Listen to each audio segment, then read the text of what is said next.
Salut à tous.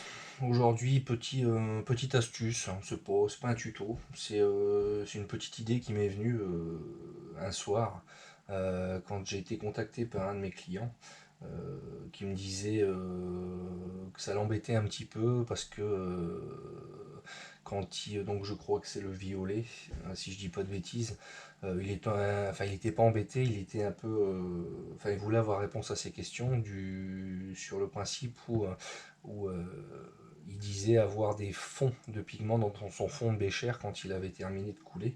Effectivement, si on part du principe où on dépose le pigment directement dans son Plasticraft chaud, selon en fait les pigments, selon les pigments, on va avoir une granulométrie différente, notamment le noir qui est très poudreux, en comparaison par exemple au violet qui est un petit peu plus granuleux en soi.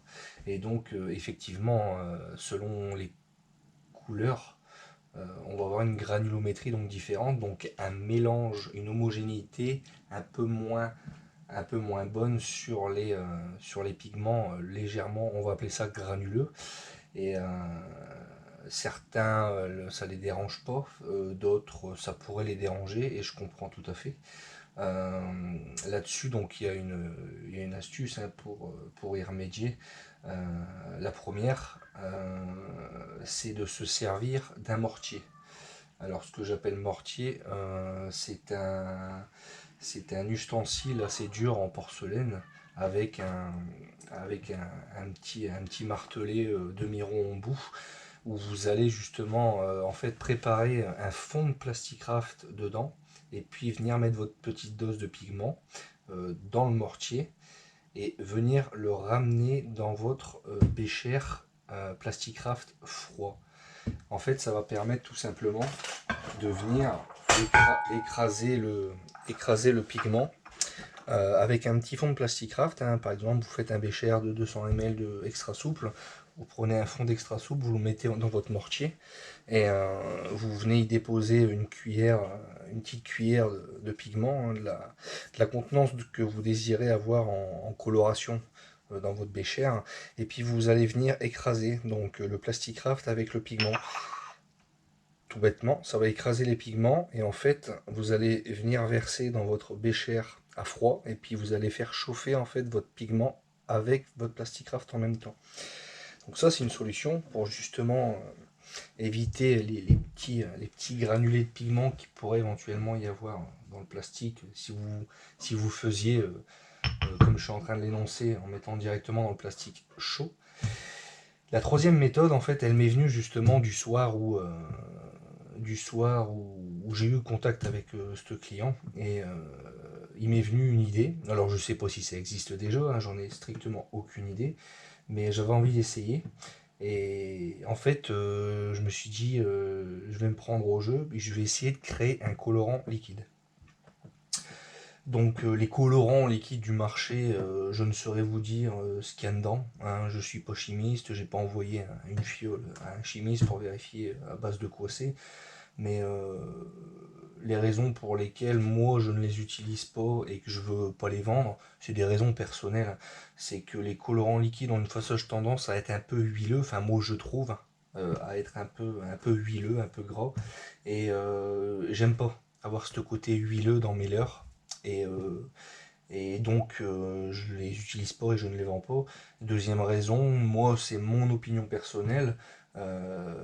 Quand je sais que, enfin, quand j'ai quelques leurres dans la boîte et que à la fin de saison, par exemple, euh, je veux ranger mes boîtes à leurres, etc. J'ai eu des années en arrière où quand j'ai commencé le craft, les colorants liquides c'est mon avis, ont une fâcheuse tendance en fait à perdre énormément de leur coloration le jour où vous l'avez créé et admettons 6, 7, 8 mois après. C'est que mon avis, ça peut dépendre je pense des couleurs de colorants liquides utilisés et donc voilà, c'est pour ces deux raisons pourquoi je ne vends pas et je n'utilise pas de colorant liquide, que je fais tout à base de pigments. Euh, donc la troisième solution, en fait, je me procure donc des fioles là c'est des fioles de 50 ml, enfin là c'est 60. C'est les fioles qui sont destinées en fait aux peintures leurre souple que la société vend. Je viens tout simplement en fait, donc là je l'ai déjà préparé, ça sert à rien de vous faire un tuto complet là-dessus, c'est tout bête. Vous venez prendre votre plastique extra souple ou souple, et puis vous allez y déposer donc 45, 50, 55 ml dedans.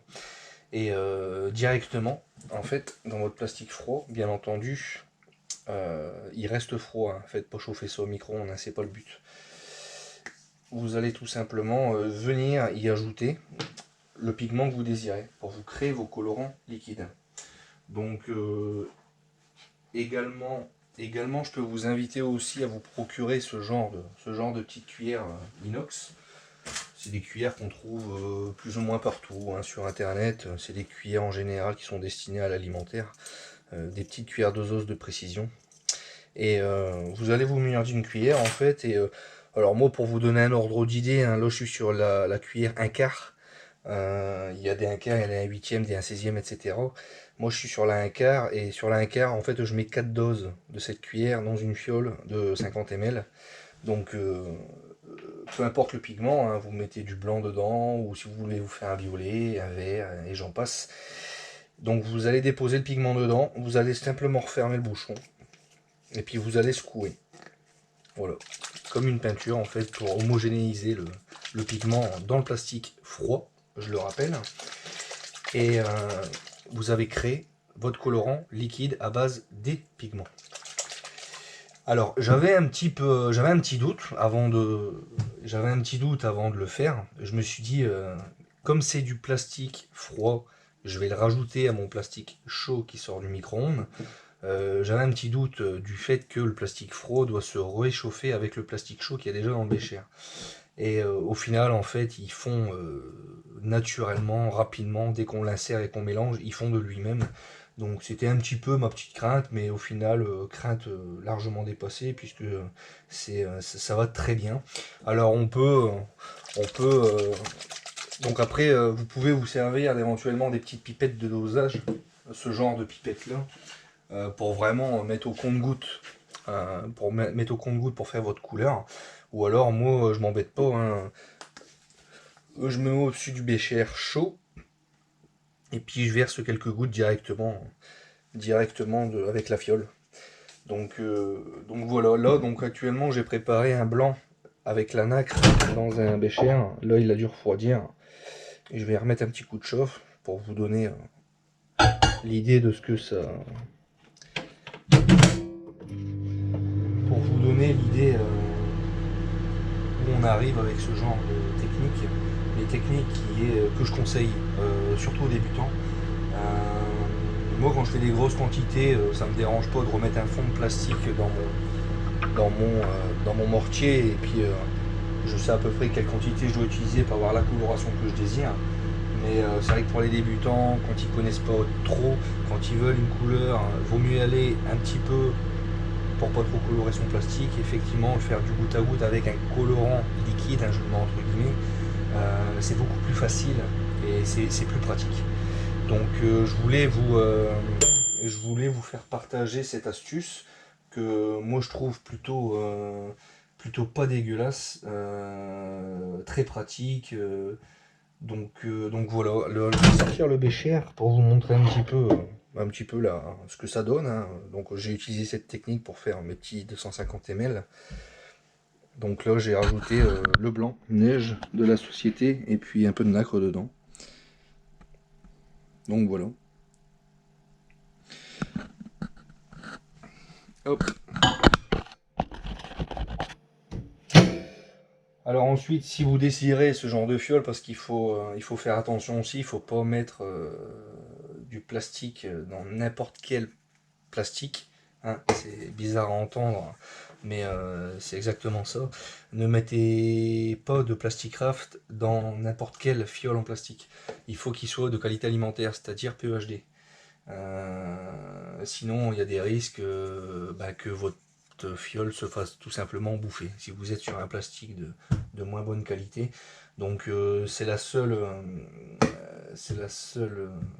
C'est la seule raison, enfin le seul petit inconvénient où il faut bien faire attention, c'est de pas mettre n'importe quoi dans, enfin, de pas mettre n'importe quel plastique en contenant. Il faut vraiment que vous ayez l'espèce de sigle triangulaire avec un 0,2 dedans. C'est un petit triangle avec des flèches.